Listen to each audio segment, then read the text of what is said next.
प्रातः स्मरामि हृदि संस्फुरदात्मतत्त्वं सच्चित्सुखं परमहं सगतिं तुरीयं यत्स्वप्नजागरसुषुप्तमवैति नित्यं तद्ब्रह्म निष्कलमहं न च भूतसङ्गः तपोभिक्षीणपापानां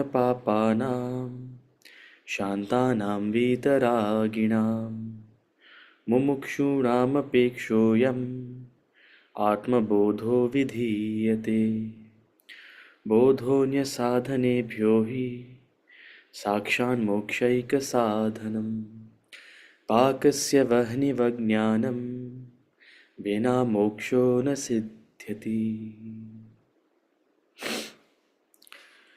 ॐ सहनाववतु सहनौ भुनक्तु सह वीर्यङ्करवावहै तेजस्विनावधीतमस्तु मा विद्विषावहै। ॐ शान्तिः शान्तिः शान्तिः।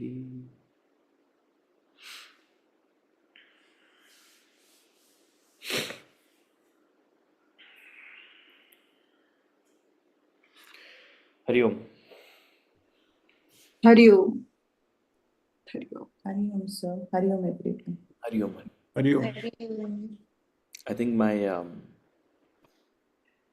my late message to you all threw some people off. Maybe you're expecting class to happen tomorrow, but well, we're here. Good. We can make. I mean, yeah, we were going to meet tomorrow, but I just thought let's stay to the original schedule since my travels were cancelled. Okay, we'll start with chanting. We'll chant today from verses 3 to 7, chapter 8, verse number 3. Or actually, let's do one thing. Let's do chapter 8, verse number 1 to 5. Chapter 8, verse number 1 to verse number 5. Arjuna uvacha किं तद् ब्रह्म किमध्यात्मं किं कर्म पुरुषोत्तम अधिभूतं च किं प्रोक्तम् अधिदैवं किमुच्यते अधियज्ञः कथं कोत्र देहेऽस्मिन् मधुसूदन प्रयाणकाले च कथं ज्ञेयोऽसि नियतात्मभिः। श्रीभगवानुवाच अक्षरं ब्रह्म परमं स्वभावोऽध्यात्ममुच्यते भूतभावोद्भवकरः विसर्गः कर्मसङ्गितः अधिभूतं क्षरो भावः पुरुषश्चाधिदैवतम् अधियज्ञोऽहमेवात्र देहे देहभृतांवर अन्तकाले च मामेव स्मरन् मुक्त्वा कलेवरं यः प्रयाति समद्भावं याति नास्त्यत्र संशयः। Okay, we'll start with questions. I see a couple of questions on the group.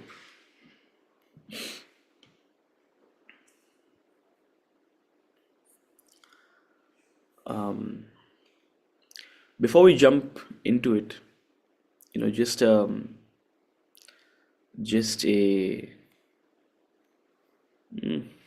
unsolicited advice.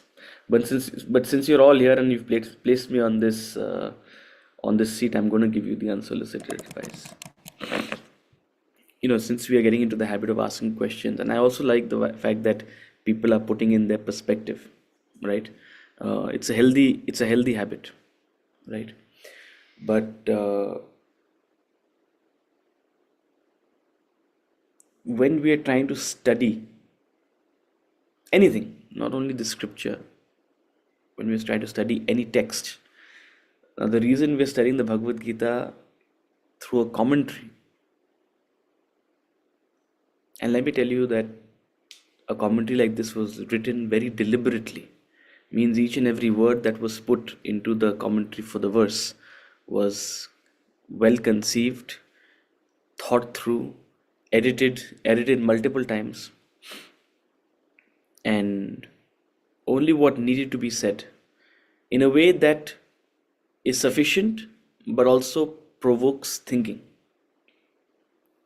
right? Without saying too much and explaining and babysitting, but also not saying anything that not leaving out anything that should have been said, right? That's the task of a commentator. That's the task of Swamiji, right? How to say sufficient so that you don't leave anything out, but also you don't spoon feed. You leave room for contemplation. You leave room for someone to find their own voice in this. So when we're studying a scripture, and naturally, which is why I always say, are there any questions from the text? Although while we're happy to take, general questions as well, but the primary reason we're here is to understand the Bhagavad Gita through this commentary. And it'll serve us well. The more we understand it through this commentary, the more we will develop our own vocabulary. This is my conviction. Tomorrow you will be able to read many other commentaries, many other scriptures, and get the right perspective only when you're well established in one. Please try to understand what I'm saying. Only when you're well established and you have understood at depth what a particular renowned commentator is trying to say, you'll be in a position to appreciate, because everyone has their own style, everyone has their own emphasis. Different gurus, different Mahatmas emphasize on different things.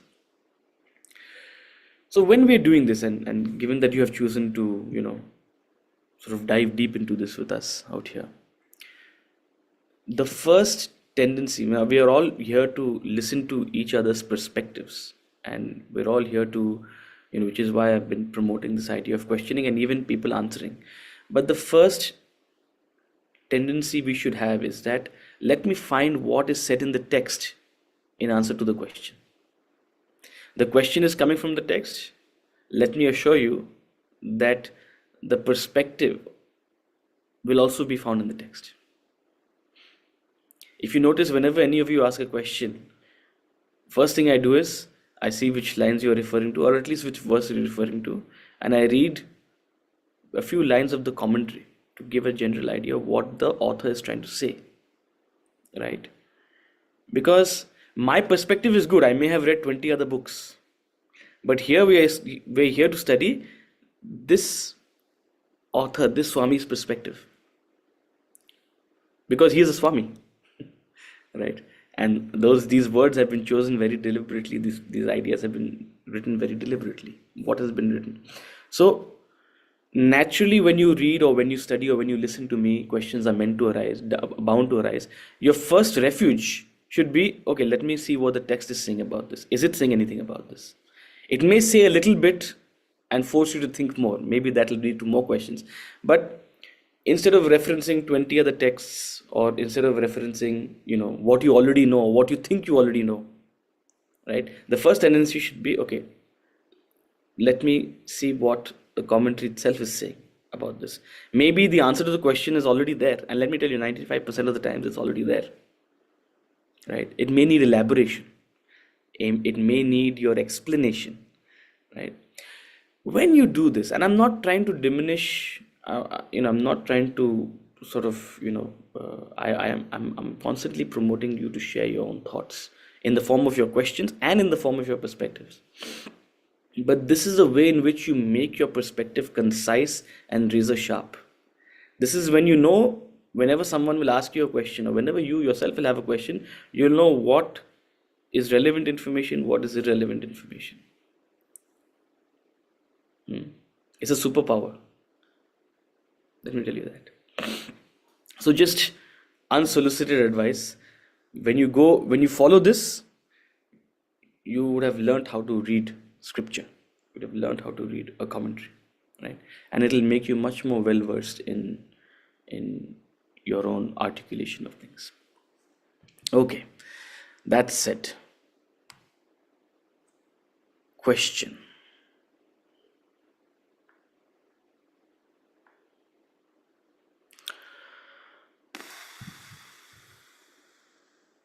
Is Rashichi here? She's not here, then we won't take the question.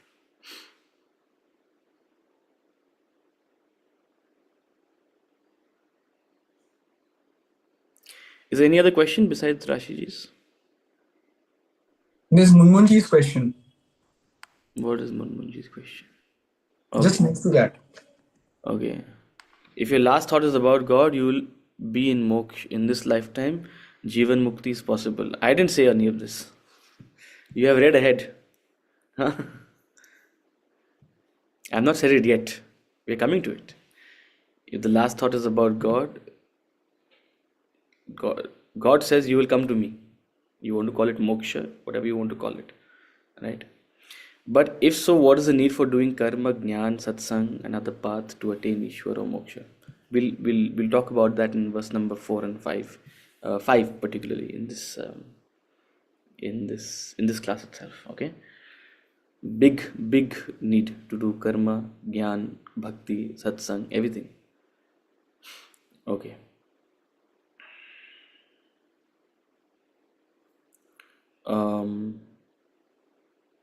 Question from verse number 29. Compare Brahman to the sun above and Atman to the rays emerging from it. When the rays fall on a reflecting medium, they produce the reflected sun. The reflected sun assumes the properties of the reflecting medium. To bring objectivity in the medium through tapas. Okay, your takeaway is to bring objectivity in the reflecting medium, in the individual through tapas. Okay. We as a reflecting medium constantly struggle in life because of our pairs of opposites. We are not prepared for the change that happens in the world and we suffer. How do we stop suffering? How do we cope with the changing world? How can we make the reflecting medium mentioned above brighter? Okay. Yeah, good. I wouldn't say you have to necessarily make it brighter, but since you're staying with the analogy, I appreciate that vision. Okay.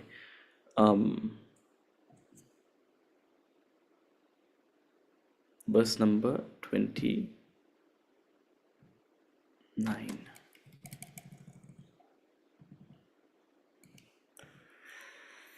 Those who strive for liberation from older Brahman, Adhyatma, the mass of humanity. Okay. Compare Brahman. Where's this? That's in the last second paragraph. The big paragraph, self-realized. Yeah, okay. Self-realized one has complete wisdom, understands the terrestrial world, transcendental reality, and the interrelationship, knows the eternal, all-pervading Brahman, Supreme Self, Atman, on all actions emanating from the Self. What we briefly said last class, that the one who is realized understands Brahma Satya Jagat Mithya, Ekam Brahma Dvitya Nasti. Brahman is the supreme reality, and Atman is essentially Brahman. Right, and he's going to elaborate on that in chapter number 8. And all of this creation, all of this world is manifest because of the force of karma. Right? It's Atman playing the fool. So, on all actions emanating from the self. Now, compare Brahman to the sun above and Atman to the rays emerging from it. When the rays fall on a reflecting medium to produce a reflected sun, the reflected sun assumes the properties of the reflecting medium. Bright medium produces bright reflection, dull medium produces dull reflection, distorted medium produces distorted reflection, and so on. So, the nature of the medium has nothing to do with the rays of light falling on it. First thing we have to understand. The nature of the medium has nothing to do with the rays of light falling on it. The rays of light are independent, then the quality of the medium in which the reflection is happening is independent. The medium could be metal, the medium could be water, the medium could be, uh, uh, an opaque surface which doesn't reflect it well, right? So the reflecting medium has its own qualities, which is independent of the rays of light. We call these qualities gunas. What I'm coming to is that the rays of light are gunatita, beyond the gunas, have no gunas as such. The reflecting medium is what has gunas. Just like your sharir, the reflecting medium of the Atman, has gunas. So when you see consciousness manifesting in an individual, this consciousness appears to take the qualities of the reflecting medium. You, who are pure consciousness, appears as the kind of person you are because of the qualities of your gunas. That's it. But that consciousness within you, that pure consciousness, your real self, is independent from these gunas. It's just appearing like this. You're appearing like a confident person or a dull person. You're appearing like a smart person or a silly person. You're appearing like a rich person or a poor person. You're appearing like a vicious person or a virtuous person. All because of the gunas you have. That has nothing to do with the rays of consciousness that are seated within you. Right? That's the first thing we have to understand.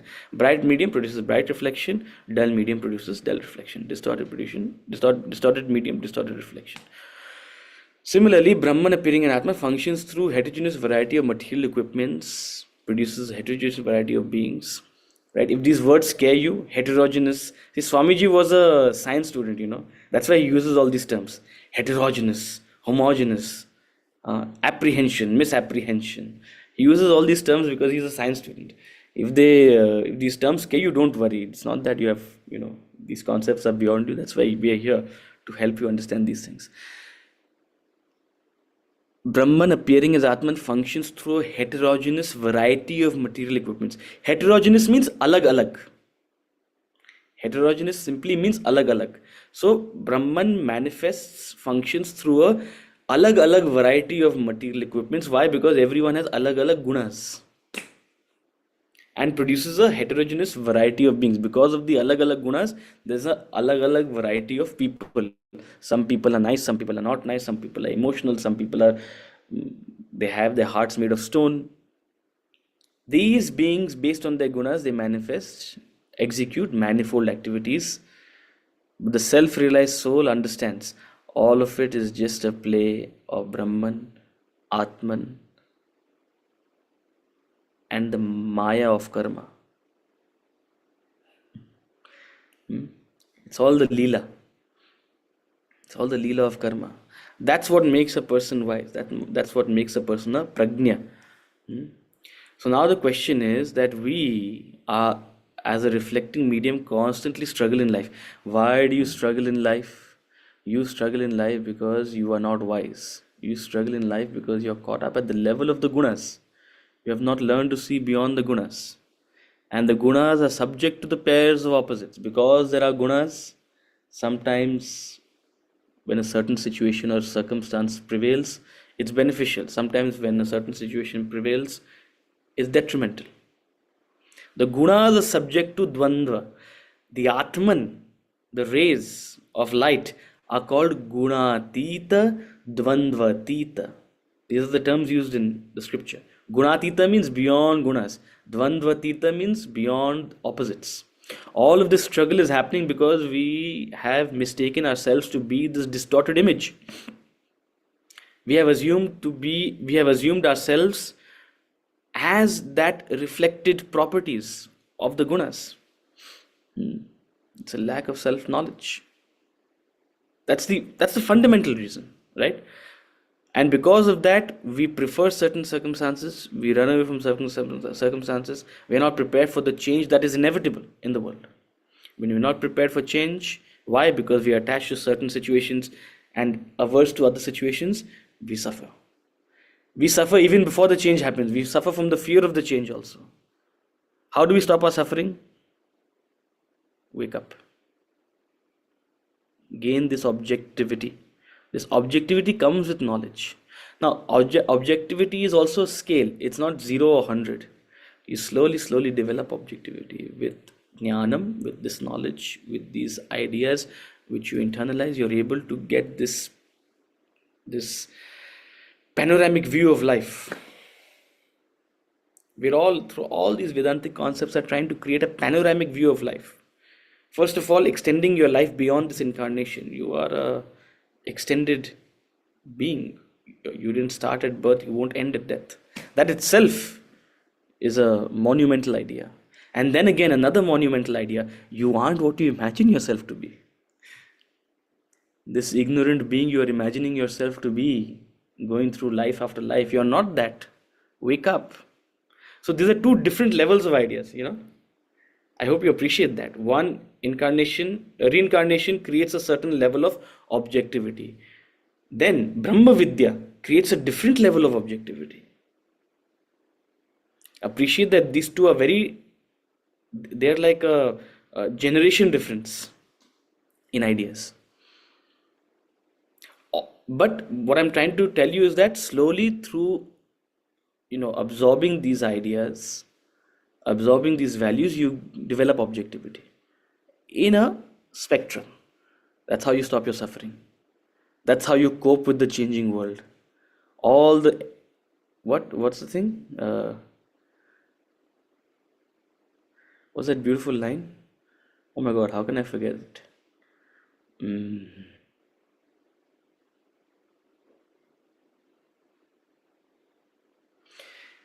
What the seasons roll who bears eternal summer? In vain the envious seasons roll who bears eternal summer in his soul. Beautiful line. In vain the envious seasons roll who bears eternal summer in his soul.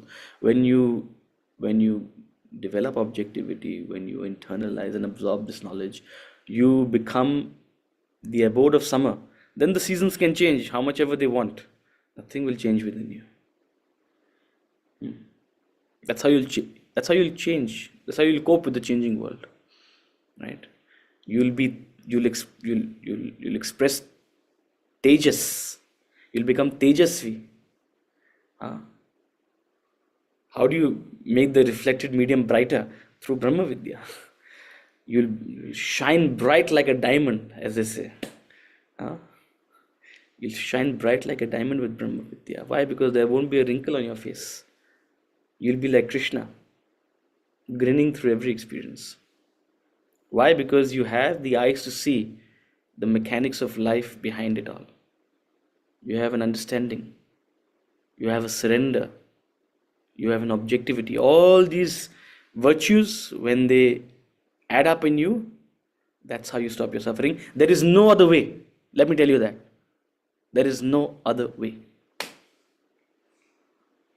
No matter how many ever hours of meditation you do, how many ever pills you take, how many ever nice discourses you listen to, how many ever motivations, how many ever hours you listen to even Vedantic knowledge also, unless you internalize it, there's no other way. Okay. Any other questions? Thank you, sir. Hari Om.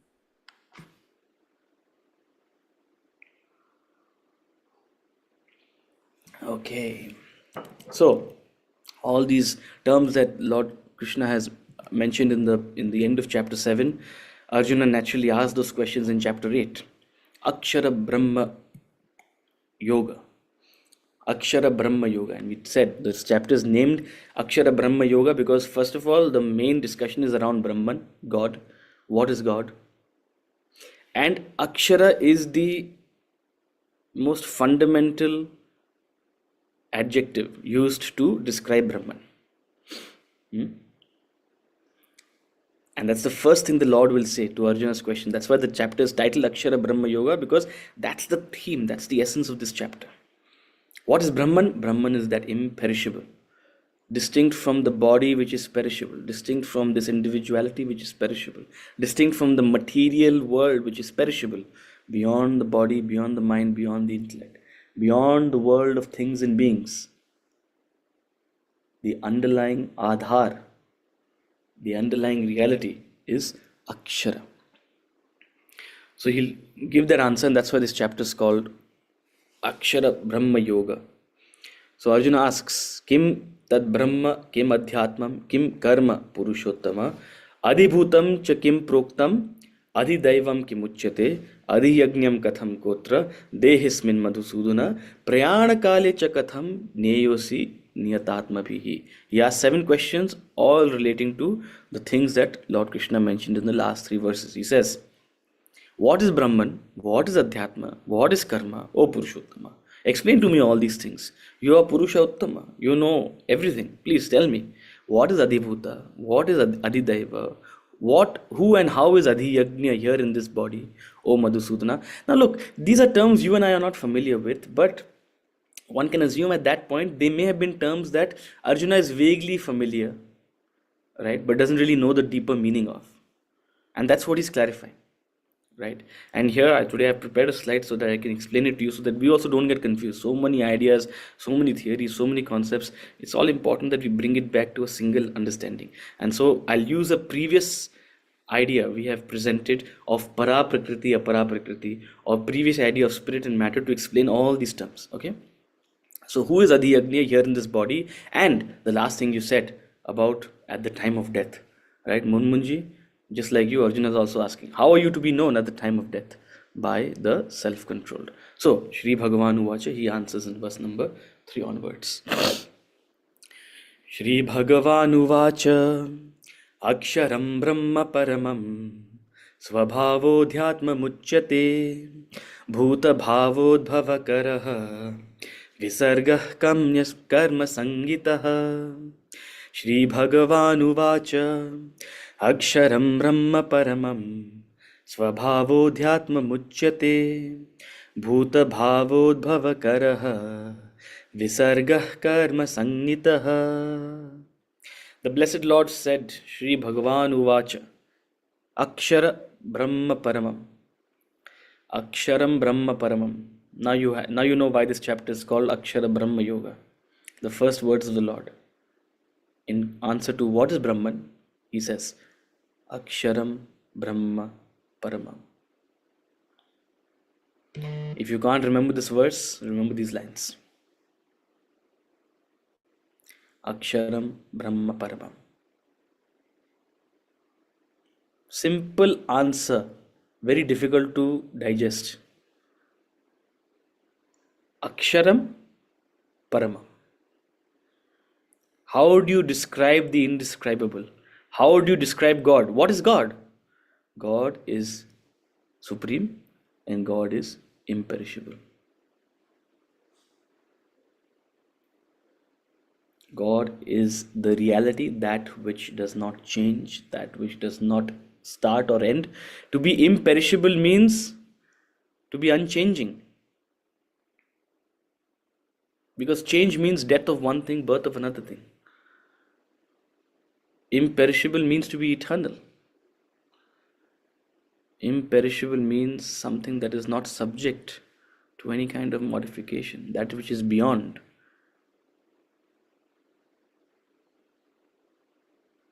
Imperishable. Everything in this world is perishable. Why? Because by the very nature of it, it is subject to birth and death. It is subject to creation and dissolution. It is part of a created world. Brahman is beyond the created world. Brahman is that upon which this created world rests. Brahman is that Adhar from which the world becomes Vyakt and goes back into a state of Avyakt. Brahman is that ocean upon which waves of the worlds are rising and falling, going through cycles of creation and dissolution.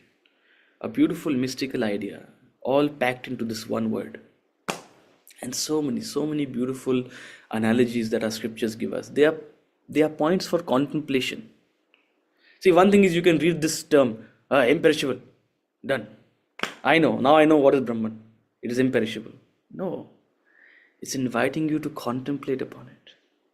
And so many beautiful analogies that the Upanishads give us, starting with the ocean and the waves. Brahman is that infinite ocean. Why infinite? Because it's beyond your conception. I'm in Goa right now, and every time you go to the ocean, you can't help but pray. I don't know if you have that feeling. Every time I reach the ocean, I'm like, it's infinite, it's vast. Why? Because it's beyond what I can conceive. There's a glitter in my eyes. Just like there's a glitter in my dog's eyes. He also sees the ocean and he becomes aghast. You become aghast. Beyond conception. And upon this infinite ocean, this permanent ocean, rise these temporary waves. And each wave has its own character. Each wave has its own masti and beauty.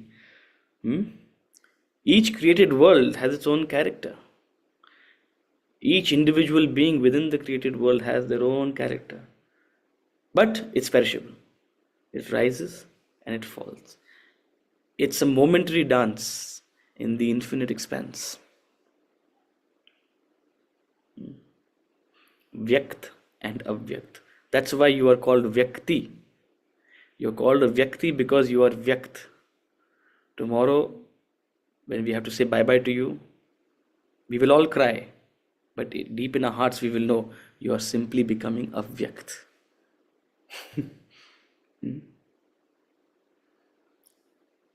Waiting for the next Vyakt. When you have this objectivity, Rashmiji, you will not suffer. Yes, you will feel sorrow, but you will not suffer. Brahman is that imperishable upon which this entire perishable, changing, temporary, manifest world is supported. It's the supreme, the greatest. Supreme means greater than the greatest. In that sense,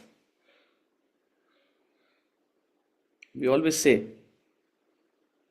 that Hinduism is not polytheistic, at least in the way that the world understands polytheism. It is utterly monotheistic. Ekam Brahma, Dvitya Nasti. The Nirakar. All the gods and goddesses are akars representing that Nirakar. It's the supreme. Now certain traditions will place certain deity in the supreme. Vaishnavites will say Vishnu is the Brahman. Vishnu is Parabrahman. They're not satisfied with Brahman. They say no. We have to make Vishnu even higher than Brahman. They'll say Parabrahma. You can go Parabrahma, Parabrahma. Then the Shaivites will say he's Parabrahma. Supreme. Simple. There's nothing above it. No matter how many prefixes you add to it. No matter what name you give to it. No matter what God you have an affinity to. It is Brahman.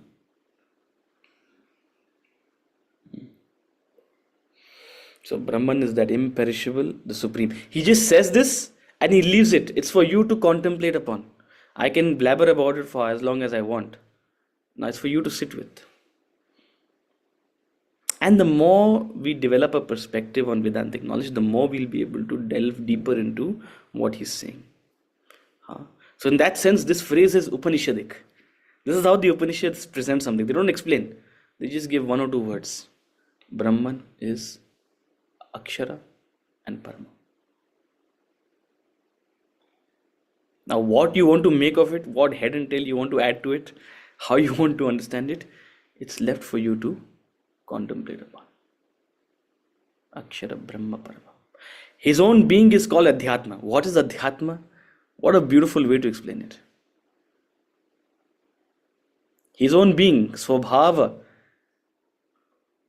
as if Brahman has a Swabhava, as if Brahman has an identity. His own being, his essence is Adhyatma. What you call Adhyatma within you. It is Brahman. Oh, sorry. It is Brahman.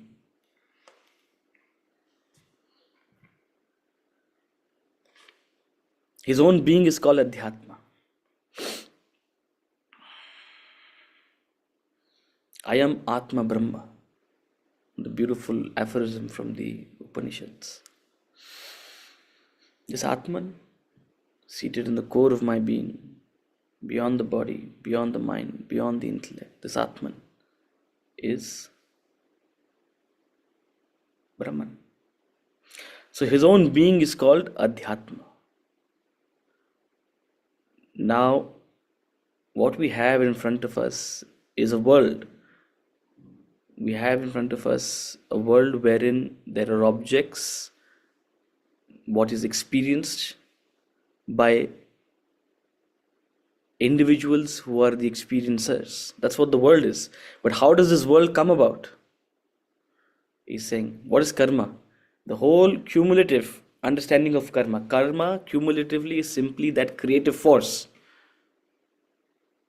Karma is that creative force which causes the birth of this world, which causes the birth of beings and the world they experience. This creative force which causes creation, this vasana, this fundamental force of creation is called karma.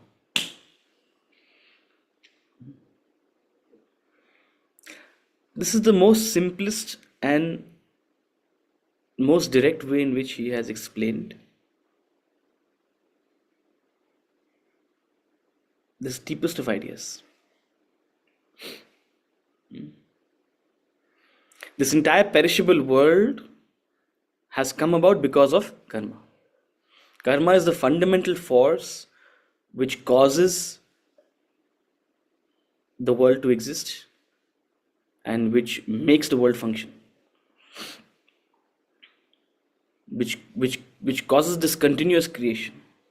And the web of karma, which is so deep, which is so incomprehensible, which cannot be understood. It cannot be pinpointed. It cannot be completely grasped because it's kaleidoscopic, it's so complex. And that's creation. It's a beautiful symphony of so many incomprehensible things. Ascharya. So, Brahman is that imperishable, his own being, himself, his essence is the Atman. And this world we see in front of us, this world of experiencer and experienced, this perishable world, well, it's come about because of karma. And then he'll explain further. Yes, Balaji.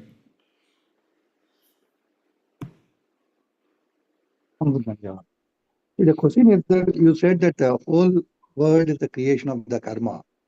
From a micro level or from an individual level, I can understand that my birth today is decided by the karma of my past as a person who was born in this world.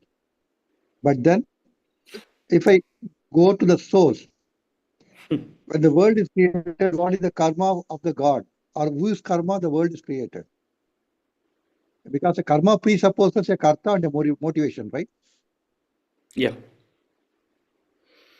So, Which is why I if I assume mentioned in the karta is last the karma, class. Which is why I mentioned in the last class, that idea of Shiva and Parvati, and Shiva and Devi, and Shiva telling Devi, I want to see myself. And that's how Devi created the world, as it were. Right? So, at one point, when you go deeper down this rabbit hole of what is the fundamental, what is the essential reason, what is the essential cause, the first cause and effect, which is an outcome of karma, is just like space, just like time, is incomprehensible. Why? Because it extends infinitely. It extends infinitely. And the human intellect cannot comprehend infinity. You cannot understand it. What does it mean to extend infinitely? In mathematics, when you study mathematics, the technical definition of infinite, well, it's I won't go into the details of it, but the idea is whatever point you place, there is a point before that. That's what it means to be infinite. or after that, however you want to see it, in either direction, whether it's space, whether it's time, whether it's causation. Before every cause, there was a cause. That's what it means to extend infinitely. So that idea of a first cause itself, your very question in that sense, what is the first cause? Well, if causation is infinite, how can there be a first cause? It's something your intellect cannot grasp. Vedanta simply invites you to, because that's when it goes into the ultimate Brahma Vidya, that Brahma Satya Jagat Mithya. This Jagat you are asking about. What is the first karma? What is the first reason? What is the essential cause? Creator, created, desire to create. All of this is a Mithya. You're not able to digest it today. But if you're serious enough about the question, if you seriously want to uncover the mystery of life, it'll give you that most bitter pill to swallow. This Jagat is Mithya. Mithya means not there. If you're able to swallow that pill, you're a rishi. If you're able to swallow that pill, you will just shut up and turn immediately meditative, contemplative, nothing else, no other interest, no other thought. Which is why we say after a point that all theories, all concepts exist to pacify the mind to a sufficient extent. The goal is not to understand intellectually what is the cause of creation. Why? Because there is no creation. Ultimately, that's the message of Vedanta. What creation are you talking about? You're imagining this. It's not happening. Now, if I keep on saying this, you'll think I'm a madman. I'm done attending these classes. It's becoming, when he was talking about karma and all, and he was talking about unselfishness, I liked it. Now, when he's talking about all of this, I can't relate. You'll only stop attending my classes, which is why we don't talk about it. When you're ready to listen to it, Even in science, I recently read that there's a research that this world is a simulation. So they are using quantum physics and quantum mathematics and quantum computing now. They're trying to find out solutions. And they have also discovered very one interesting fact that we all have a part of a DNA which is common to everybody in this world, including animals. So even I am reading more about it and it's very, very interesting. So I just wanted to add it here. Thank you. so um, Uh, you said that no, I'm serious about it. Now it's not an intellectual understanding, but I'm trying to rather get to whatever level I can. You said the world is a mithya, it is an imaginary thing. It is not there. Am I right in my understanding? okay, go ahead. Yeah. The question is that the mithya presupposes a satya, right? Yes. So there can be no mithya without a satya. See, I mean, go ahead. What is your question? So when satya is there, I see satya as the sun and maybe mithya as the sun rays. The sun rays cannot be there without satya. So how can you say the sun rays are mithya? It is not existent. No. Sun rays is not the Mithya. The Just like in the previous example where in the text he equated Adhyatma to sun rays. So Adhyatma is not Mithya. This reflecting medium which is reflecting the rays, that is Mithya. There is no reflecting medium, nothing to reflect. So however you want to digest this, Ekam Brahma Dvitya Nasti. There's no other.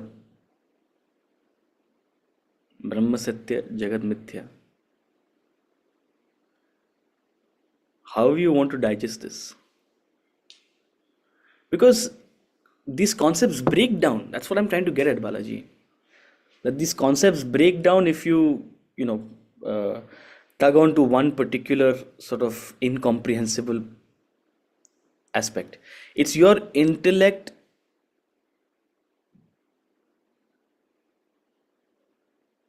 wanting to understand what is incomprehensible. what is my idea is not to shut you up. Please don't get me wrong. My No, idea I'm is understanding. Please go my ahead. I idea is understand the for question. you to my idea is for you to go Ascharya Bhav. That is what is important. The idea is not to say, okay, there's no answer to this. The idea is to face that dead end, that intellectual dead end. Because that's where Ascharya Bhav, that's where Bhakti, that's where this entire mysticism begins. That's why one turns meditative. If one dwells enough on these thoughts and keeps hitting this dead end, that's where sort of this mystical introversion begins. Otherwise, we are all very happy with the world and the experiences we are going through and the ups and downs we are experiencing and finding solutions to that. No. Who has the time to think about this mystery of life? It's only when Ascharya Bhav happens when we actually think about it. So, I'm not trying to shut you up. Brother, I understand, Usaj. I understand the point from which you're talking. I got it clearly. I know not whether should I ask this question. Have you experienced it? It's Have up I to you to experienced answer. it? Yes. No, I have not experienced it. Far from it. Arey, if I had experienced it, I wouldn't be sitting here and talking. No, I have not. Far from it.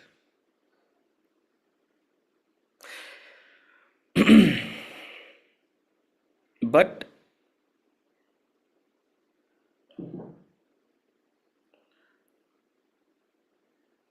that doesn't mean that nothing has happened in 15 years of studying, right? And that doesn't mean that nothing will happen to you if you keep studying this, because it's not a 0 or 100, right? And then at some point, if any seeker is serious, there'll come a point when you have to go beyond this teacher who is explaining things at a certain level to a more evolved guru, you know. But the point is, when you are seeking, the guru will come to you. Right now, you're seeking intellectual knowledge. I have come into your life. Tomorrow, if you seek deeper,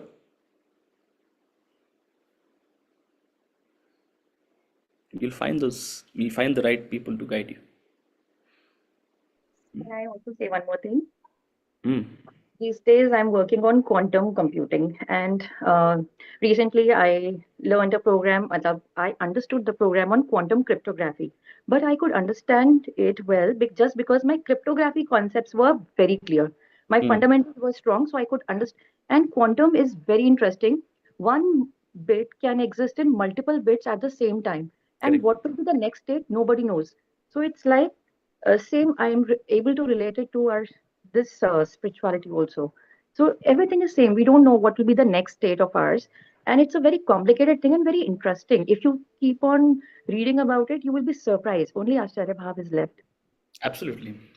You go into any of the sciences, you go into any of the sort of fields deep enough, and you'll hit these constant. And that doesn't mean you have to stop your inquiry.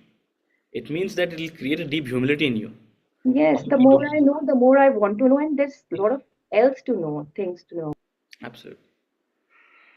Absolutely. Okay, verse number 4.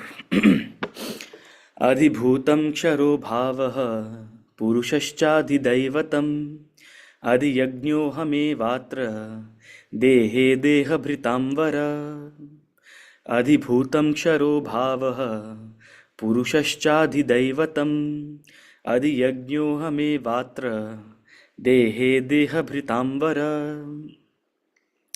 Balaji, I'll say one more thing, that since you asked a personal question and I answered very candidly, but there is no doubt about it. It's my own conviction that simply intellectual knowledge is not enough. Any of this should be just like simply worship is not enough. Simply dhanam is not enough. All of these are stepping stones to that ultimate experience which we all have to strive to. So while One may not have gotten to it yet. That is the goal, and that is the unequivocal goal. So we're all Guru Bhais in that sense, guided by currently our Guru Swami Parthasarathi. Okay. Adhibhutam is the perishable nature. Adhidaivatam is the indweller. I alone am the Adhiyajna here in this body. O best of the embodied. So he gives a further elaboration on these three terms, which I said may have been familiar to Arjuna, but not entirely clear. It's completely alien to us, so we have no idea where these come from, right? But let's understand it in the context of every other concept we have understood, right? We have understood when we studied Sankhya philosophy, this world is spirit plus matter. Well, before matter, there is spirit. And spirit is. Matter is an outcome of spirit. Matter comes out because of karma. That's what we have just studied. Spirit is Dvitya Nasti. And spirit, however you want to see it, at whichever level, Brahman or Atman. Atman is verily Brahman. Before any matter, before any world, there is spirit. Matter emerges out of the world. It's a Maya. The Maya of karma creates the world of matter, right? So that's how far we have gotten. Now, as far as the world is concerned, there is an experiencer and an experienced, right? There is an entity, an individual that seems to be experiencing this phenomenon of the world, and there are objects that are experienced. Now, what's interesting is that I may be the experience for an object, you, and you may be the experiencer for an object, me. So, at one time, an experiencer is also experienced by another, as it were.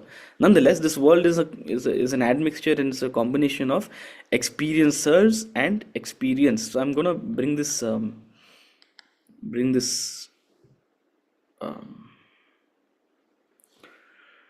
second, just to make it easier for everyone to understand.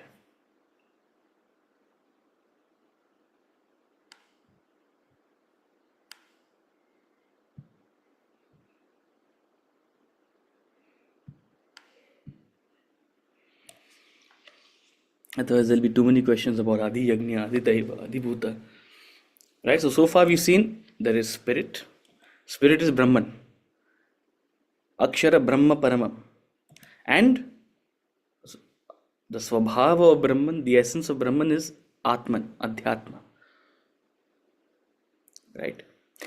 Because of Maya, or Maya is that force which, through the mechanics of karma, creates this world of matter. Right? I'm just trying to break it, introduce these new terms in terms of what we already know or what we already understand. I hope you already understand this. I hope you already understand spirit and matter, right? So when we see the world, we see a macrocosm and a microcosm. We see an experiencer and an experienced, right? Both at a macrocosmic scale and a microcosmic scale, right? Now, Adhibhuta is that which is experienced. It is that world of gross forms composed of gross elements which are perishable, which is why he says Adhibhutam is the most perishable nature, that which is manifest, that which is vyakt, and which has most clearly a beginning and an end. It rises. It's essentially within your body. It's your sthula sharira. It's your annamaya kosha. You can see it rising with anna. You can see it perishing without anna. Right? If you eat a lot of food and gain a lot of calories, you can literally see Adhibhuta becoming a Mahabhuta. Huh? And when the anna goes down, when the calories are in deficit, you can literally see it perishing when you burn the calories. So Adhibhuta is that which is experienced. By whom? By Adhidaiva, that who is experiencing. Your Antakarana, composed of man, buddhi, chit, ahankar. We can go deeper into, various terms. So Adhibhuta is the experienced, which is being experienced by whom? The Adhidaiva, through the senses, through the various senses of perceptions, through the mind, through the intellect. Through the mind you're feeling, through the intellect you're comprehending, through the senses you're receiving stimuli. All of this is aiding the experiencer. But who is the deepest experiencer? Who is the core that is actually experiencing? So in Vedanta, we introduce this idea. There is something beyond your antakarana. There is something beyond your senses. There is something beyond your material equipments. These all belong to matter. There is something within you which you don't know, which you have lost touch with, but it's there, right there. That is your goal. That is the purpose of all the yajnas you're performing, reaching that and understanding that, realizing that. Life is a voyage to discover that. That's why we've called our community Vedanta Voyage. Why? Because life is a voyage to discover that real self. Who is that? Who is using the experiencer to experience the Adhibhuta. Beyond Adhibhuta, beyond Adhidaiva, there is something deeper that is called Adhiyagnya. And he says, I am that Adhiyagnya. I am that Adhiyagnya here in this body. In this Adhidaiva, I am the Adhiyagnya.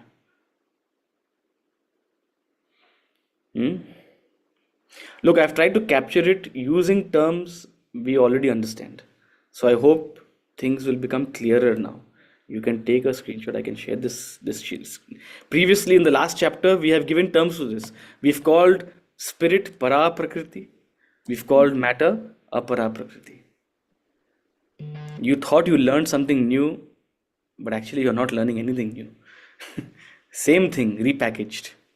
So Adhidev is my material equipments. Yeah, correct. It's your Sukshma Sharira. So then, what is that Adhibhuta? I did not understand. Adhibhuta is the Sthula Sharira, the world of gross forms. See, in this world, what is this world? This is a beautiful way to think of it. What is this world? This world, this gross world, is made up of gross forms. Whether it's the table, which is existing outside your body, as it were, or whether it's this physical body. It's all belonging to this world. Now, this world, this gross world, is being experienced by a subtle world. Gross matter is being experienced by subtle matter. Where is subtle matter? Because we see from our eyes and because we imagine that, okay, the subtle matter is actually here. Actually, subtle matter is Sukshma. Close your eyes. Imagine Amalfi Coast.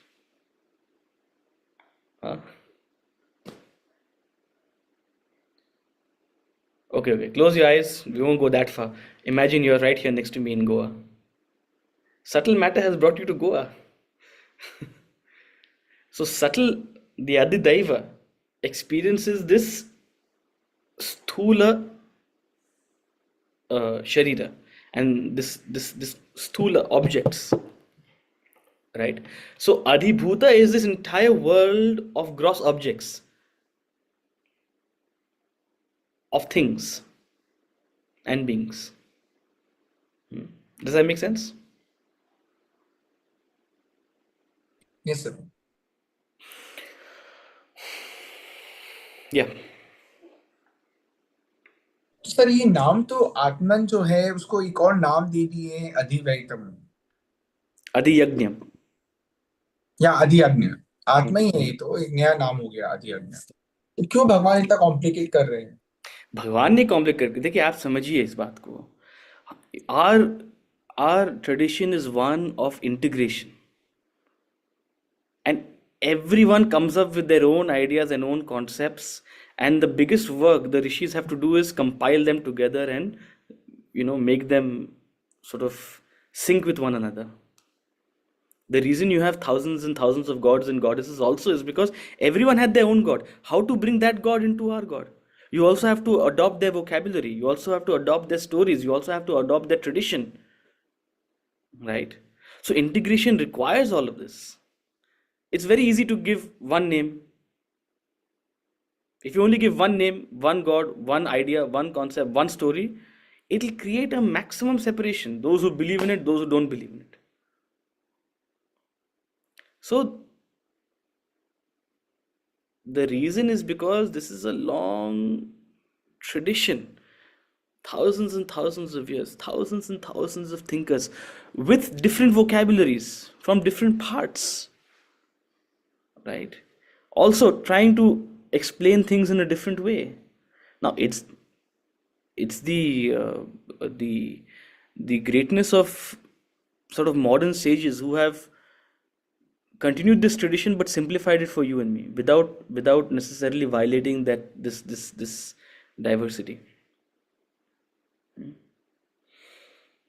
So I alone and I'm Adhiyagnya here in this body. When you understand this entire khichdi as this simple, straightforward thing, when you understand this as the very mechanics of life, and not just intellectually understand, when you are able to embody it, then you will become best of the embodied. That's why he uses this term for Arjuna. O Deha Bhritam Vara. Materially, the world regards you as best among beings, but spiritually, are you best among beings? Spiritually, you will be truly evolved only when you have this vision of life. Only when you grow up spiritually to develop an understanding, this understanding of life. This entire play of spirit and matter, this entire play of gunas, this entire play of karma, and beyond the karma is the akshara, is the paramam. This is the whole story. Oh, best of the embodied. Let's strive to discover this. With that thought, we'll conclude today. We've already stepped over time. But I hope we were able to, present a clearer picture of these somewhat complicated terms, right? Think about it. If you want, I can share the slide also, and we will take up any questions on this in the next class. Now, so far in the examples of petrol and vehicle, electricity and the equipments, Yeah. it is what they said is it is the soul and the what you call it's the Atman and the material beings, body, mind, equipment. So there, the petrol or the electricity enables the car and the equipments to function. So there it was the example was given as an enabler. And today, as we were talking about it, you said the ultimate experiencer is the Atman. So how the enabler becomes the experiencer? Can you just give some clarity on that? Yeah. So look, when we are already, I'm going to use this idea of the dream to, to shed some light on what you're getting at. Once you're already in the dream, we use terms like dreamer and dream world. We use terms like experiencer and experienced to talk about the dreamer who is experiencing the dream world, right? But the ultimate purpose is for you to wake up. The ultimate purpose is for you to wake up and realize there is no dream. There is no dream world. So who is it that is actually dreaming? Who is it that is actually watching the dream equipments experience the dream objects? Who is that pilot behind this entire simulation? So when we push gears to invite that level of thinking, that's when we say, ultimately, who is experiencing? See, There's a beautiful concept called Neti Neti, which we rarely talk about. Neti Neti. The whole objective is to understand who is experiencing. This is how the Kena Upanishad starts. Kenishatam pratati preshitam mana kena prana pratama praiti yuktaha. What is the mind that is feeling? What is the eyes that are seeing? What is the ears that are hearing? Because this ear is a fleshy organ. Is this the ear? That's the question in the Kena Upanishad. Exactly what you're asking. Who is it that is experiencing? Who is the experiencer? He says the experiencer is the ear of the ear. The experiencer is the eye of the eye. It's the mind of the mind. Meaning what? That this mind, this ear, these eyes, this adhidaiva is only a medium to experience. It is only a medium through which adhibhuta is experienced. But beyond adhidaiva, there is that deepest experiencer, which is incomprehensible, which is you. It's only inviting you to think that, hey, don't think you've understood who is experiencing. We just simply give you this idea that there is an experiencer and an experience, but don't assume that you've understood who is it that is actually experiencing. What you think is experiencing is only a medium of experience. The moment I shut off a particular medium, that aspect of the experience is gone away. But experience doesn't stop. Means what? Suppose I take away your ear, or suppose for some reason you lose your sense of hearing. That medium has been cut off. It doesn't mean experience has stopped. Or if you lose or your sense of hearing is diminished, it only means that the medium has been diminished. So there is an experiencer beyond these mediums of experience. Who is that? That's where the idea of Neti Neti comes. Anything that is a medium, you say, no, it's not that. You go deeper and deeper and deeper. Is it the ear that is the experiencer? No. Is it the nerve endings which are the experiencer? No. Is it the mind which is digesting the stimuli and interpreting the stimuli the experiencer? No. Is it the intellect which is comprehending the sound and distinguishing it from other sounds and trying to understand the quality of the sounds and understand the frequency and the pitch? Is that the experiencer? No. There is something beyond. Neti, neti, neti, neti, neti. What is that? That is you. That is what you have to. And to reach that, you have to turn introvert. You have to turn meditative.